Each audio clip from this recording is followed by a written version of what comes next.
ಮತದಾನ ಭಾವನಾತ್ಮಕ ಹಕ್ಕು. ಎಸ್ಐಆರ್ ವ್ಯತ್ಯಾಸಗಳ ಬಗ್ಗೆ ಚುನಾವಣಾ ಆಯೋಗಕ್ಕೆ ಸುಪ್ರೀಂ ತರಾಟೆಗೆ. ಎಸ್ಐಆರ್ ಸಮಯದಲ್ಲಿ 2002ರ ಪಟ್ಟಿಯಲ್ಲಿರುವ ಮತದಾರರನ್ನು ಮುಟ್ಟದೆ ಬಿಡುವ ಭರವಸೆಯಿಂದ ಚುನಾವಣಾ ಸಂಸ್ಥೆ ಹಿಂದೆ ಸರಿದಿದೆ. ತಾರ್ಕಿಕ ವ್ಯತ್ಯಾಸದ ವರ್ಗವು ಪಶ್ಚಿಮ ಬಂಗಾಳಕ್ಕೆ ವಿಶಿಷ್ಟವಾಗಿದೆ ಎಂದು ಉನ್ನತ ನ್ಯಾಯಾಲಯ ಹೇಳುತ್ತದೆ.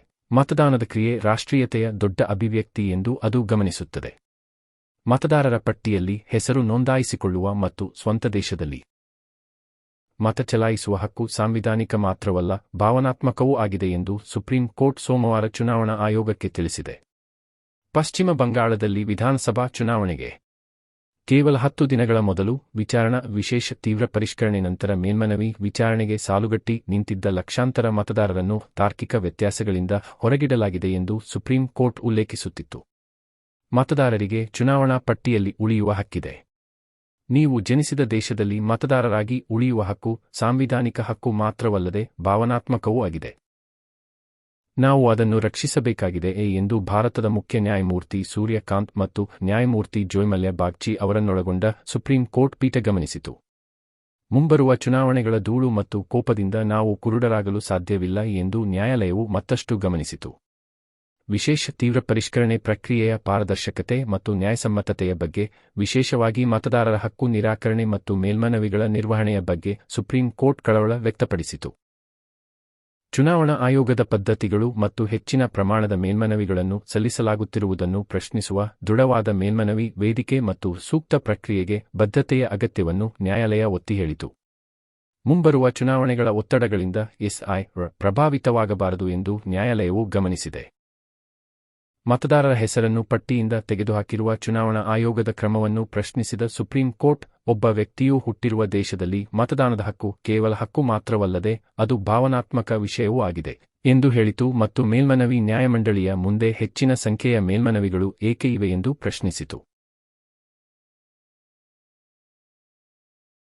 ಅಮೆರಿಕದ ವಿಚಾರ ಬಿಟ್ಟು ನೈತಿಕ ವಿಷಯಗಳ ಬಗ್ಗೆ ಮಾತ್ರ ಪೋಪ್ ಯೋಚಿಸಲಿ. ವ್ಯಾನ್ಸ್ ಶ್ವೇತಭವನದ ವಿಚಾರಗಳನ್ನು ಬಿಟ್ಟು ನೈತಿಕತೆ ವಿಷಯಗಳ ಬಗ್ಗೆ ಮಾತ್ರ ಪೋಪ್ ಯೋಚಿಸಲಿ ಎಂದು ಅಮೆರಿಕ ಉಪಾಧ್ಯಕ್ಷ ಜೆ.ಡಿ.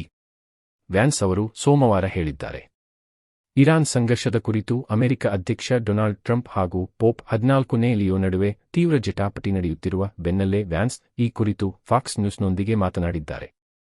ಕೆಲವು ವಿಷಯಗಳಲ್ಲಿ ವ್ಯಾಟಿಕನ್ ಸುಮ್ಮನಿದ್ದು ಕೇವಲ ನೈತಿಕ ವಿಷಯಗಳ ಬಗ್ಗೆ ಅವರು ಆಲೋಚಿಸಲಿ.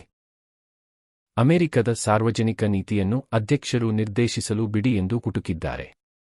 ಶಕ್ತಿ ಪ್ರದರ್ಶನ ಮತ್ತು ಯುದ್ಧವೂ ಸಾಕು. ಇರಾನ್ನೊಂದಿಗಿನ ಯುದ್ಧವನ್ನು ಕೊನೆಗೊಳಿಸುವ ಮೂಲಕ ಪಶ್ಚಿಮ ಏಷ್ಯಾ ಸೇರಿದಂತೆ ಜಗತ್ತಿನಲ್ಲಿ ಶಾಂತಿ ನೆಲೆಸುವ ಪ್ರಯತ್ನಗಳಿಗೆ ಅಮೆರಿಕ ಮುಂದಾಗಲಿ. ಟ್ರಂಪ್ ಆಡಳಿತದ ಕುರಿತು ಮಾತನಾಡಲು ನನಗೆ ಯಾವುದೇ ಭಯವಿಲ್ಲ ಎಂದು ಪೋಪ್ 14ನೇ ಲಿಯೋ ಹೇಳಿದ್ದರು.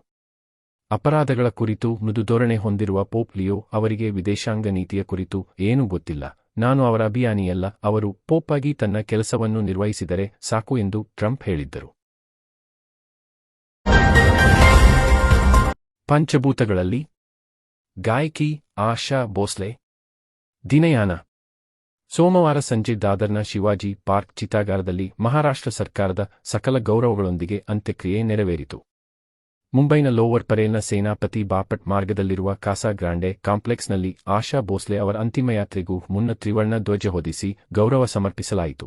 8 ದಶಕಗಳ ಕಾಲ ತನ್ನ ಸುಮಧುರ ಗಾಯನದಿಂದ ಪ್ರೇಕ್ಷಕರನ್ನು ರಂಜಿಸಿ ಪ್ರತಿಯೊಬ್ಬರ ಮನದಲ್ಲೂ ವಿಶೇಷ ಸ್ಥಾನ ಪಡೆದಿದ್ದ ಖ್ಯಾತ ಗಾಯಕಿ ಆಶಾ ಭೋಸ್ಲೆ ಅವರಿಗೆ ಕಣ್ಣೀರಿನ ವಿದಾಯ ಹೇಳಲು ಜನಸಾಗರವೇ ನೆರೆದಿತ್ತು.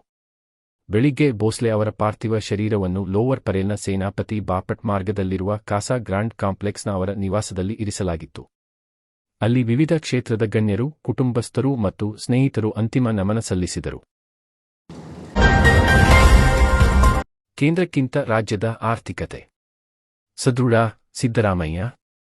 ನರೇಂದ್ರ ಮೋದಿಯವರು 12 ವರ್ಷದಿಂದ ಪ್ರಧಾನಿಯಾಗಿದ್ದಾರೆ, ಆದರೆ ಆರ್ಥಿಕವಾಗಿ ಕೇಂದ್ರ ಸರ್ಕಾರಕ್ಕಿಂತ ರಾಜ್ಯ ಸರ್ಕಾರ ಸದೃಢವಾಗಿದೆ ಎಂದು ಮುಖ್ಯಮಂತ್ರಿ ಸಿದ್ದರಾಮಯ್ಯ ಅವರು ಹೇಳಿದರು. ಚಿಕ್ಕಮಗಳೂರು ಜಿಲ್ಲೆಯ ನರಸಿಂಹರಾಜಪುರದಲ್ಲಿ ಭದ್ರಾ ಹಿನ್ನೀರಿನಲ್ಲಿ ನಿರ್ಮಿಸಿರುವ 1/2 ಕಿಲೋಮೀಟರ್ ಉದ್ದದ ಸೇತುವೆ ಲೋಕಾರ್ಪಣೆ ಮತ್ತು ವಿವಿಧ ಅಭಿವೃದ್ಧಿ ಕಾರ್ಯಕ್ರಮಗಳ ಉದ್ಘಾಟನೆ, ಶಂಕುಸ್ಥಾಪನೆ, ಸವಲತ್ತುಗಳ ವಿತರಣೆ ಕಾರ್ಯಕ್ರಮದಲ್ಲಿ ಅವರು ಸೋಮವಾರ ಮಾತನಾಡಿದರು. ಗ್ಯಾರಂಟಿ ಯೋಜನೆಗಳನ್ನು ಜಾರಿಗೊಳಿಸಿದರೆ ಸರ್ಕಾರ ದಿವಾಳಿಯಾಗಲಿದೆ ಎಂದು ಬಿಜೆಪಿಯವರು ಟೀಕಿಸಿದ್ದರು. 3 ವರ್ಷಗಳಿಂದ ಗ್ಯಾರಂಟಿ ಯೋಜನೆಗಳು ಜಾರಿಯಲ್ಲಿವೆ. ಈವರೆಗೆ ರೂಪಾಯಿ 1.30 ಲಕ್ಷ ವೆಚ್ಚ ಮಾಡಲಾಗಿದೆ. ರಾಜ್ಯ ಆರ್ಥಿಕವಾಗಿ ದಿವಾಳಿ ಆಗಿದೆಯಾ ಎಂದು ಪ್ರಶ್ನಿಸಿದರು. ರಾಜ್ಯದ ಆರ್ಥಿಕ ಪರಿಸ್ಥಿತಿಯ ಬಗ್ಗೆ ಅಪಪ್ರಚಾರ ನಡೆಸುವ ಬಿಜೆಪಿಯವರಿಗೆ ಸುಳ್ಳೇ ಮನೆ ದೇವರು ಎಂದರು. 15ನೇ ಹಣಕಾಸು ಆಯೋಗದಲ್ಲಿ ಶಿಫಾರಸು ಮಾಡಿದ್ದ ಅನುದಾನವನ್ನು ಕೇಂದ್ರ ನೀಡಿಲ್ಲ. ಮೋದಿ ಅವರು ನೀಡಿದ ಯಾವುದೇ ಭರವಸೆ ಈಡೇರಿಸಿಲ್ಲ. ಅವರ ಒಳ್ಳೆಯ ದಿನಗಳು ಬರಲೇ ಇಲ್ಲ. ಆದರೆ ನಮ್ಮ ಸರ್ಕಾರ ನುಡಿದಂತೆ ನಡೆದಿದೆ. ಜನರ ದಾರಿ ತಪ್ಪಿಸುವ ಬಿಜೆಪಿಯನ್ನು ನಂಬಬಾರದು ಎಂದರು. ಲೋಕೋಪಯೋಗಿ ಸಚಿವ ಸತೀಶ ಜಾರಕಿಹೊಳಿ, ಜಿಲ್ಲೆಯ ವಿವಿಧೆಡೆ 41 ಪ್ರಮುಖ ಸೇತುವೆಗಳ ನಿರ್ಮಾಣಕ್ಕೆ ಮಂಜೂರಾತಿ ನೀಡಲಾಗಿದೆ. ಈ ಪೈಕಿ 31 ಸೇತುವೆಗಳು ಲೋಕಾರ್ಪಣೆಗೊಂಡಿವೆ. ಬಾಕಿ 10 ಸೇತುವೆಗಳ ಕಾಮಗಾರಿ ಡಿಸೆಂಬರ್ ಅಂತ್ಯದೊಳಗೆ ಪೂರ್ಣಗೊಳ್ಳಲಿವೆ ಎಂದು ಹೇಳಿದರು.